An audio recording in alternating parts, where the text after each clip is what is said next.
La belle-mère et la jeune sœur se précipitent à l'intérieur et s'assoient sur le canapé. La belle-fille demande avec surprise « Maman, petite sœur, pourquoi êtes-vous venues ici ?» La belle-mère dit joyeusement « Belle-fille, j'ai entendu dire que tu as reçu 1 million de yuans en compensation pour la maison familiale. Est-ce vrai ?» La belle-fille répond calmement « Oui, maman, c'est vrai. En fait, je n'étais pas censée recevoir une part, mais mon père m'a donné cet argent en considérant nos responsabilités. » La belle-sœur dit avec intérêt « Alors, belle-sœur, que vas-tu faire avec l'argent ?»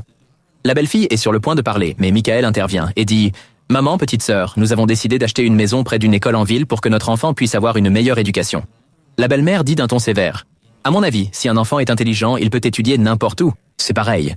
En plus, Niu Niu n'est qu'une fille. Pourquoi a-t-elle besoin d'aller dans une si bonne école? Dépenser autant d'argent pour elle est un gaspillage. » La sœur cadette est d'accord. « Exactement.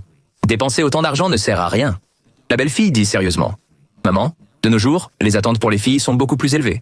Les gens veulent qu'elles soient financièrement indépendantes et qu'elles s'occupent aussi de leur famille. C'est pourquoi son éducation est encore plus importante. Et dépenser de l'argent pour son propre enfant n'est jamais un gaspillage. » La belle-sœur dit sèchement « Belle-sœur, tu es dans notre famille depuis seulement quelques années. Et maintenant tu fais la leçon à ma mère. » La belle-fille dit doucement « Petite sœur, ce n'est pas ce que je voulais dire. » La belle-mère interrompt avec colère. « Ça suffit. Maintenant, tu essaies de nous apprendre. » Michael dit sérieusement « Maman, le père de Kiki lui a donné cet argent. Donc c'est à Kiki de décider comment le dépenser. Je ne pense pas que cela te concerne. » La mère dit fermement « Non, cet argent appartient maintenant à notre famille, et tu devrais le partager également avec ta sœur. » La sœur cadette dit avidement « Oui, frère, mon mariage est le mois prochain. Donne-moi 500 000 yuans pour que je puisse acheter une belle voiture. Cela fera aussi bonne impression pour maman. » Michael dit avec colère « Tais-toi!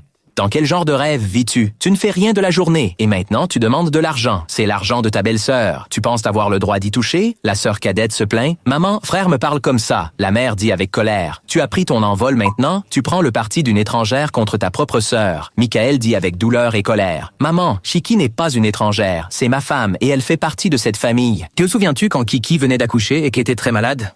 Elle t'a demandé de venir t'occuper d'elle, mais tu n'es pas venu. Tu es allé chez la petite sœur à la place. Maintenant, Niu Niu a déjà 6 ans. Es-tu déjà venu la voir? As-tu déjà acheté quelque chose pour elle?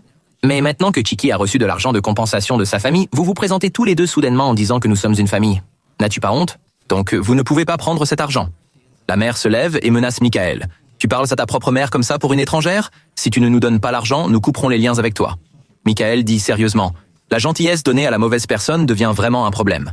Maman, si tu appelles Kiki une étrangère, alors laisse-moi le dire clairement. Kiki est la véritable et unique maîtresse de cette maison, et vous deux n'êtes pas les bienvenus ici. Veuillez partir. » La mère dit avec colère « Tu abandonnes ta propre mère et ta sœur pour une étrangère. Personne ne soutiendra ta décision. » Michael dit avec assurance « Qui me soutient ou non, ce n'est pas à vous de décider. La justice vit toujours dans le cœur des gens. Amis, si vous faisiez partie de cette famille, comment décideriez-vous de ce qu'il faut faire avec l'argent?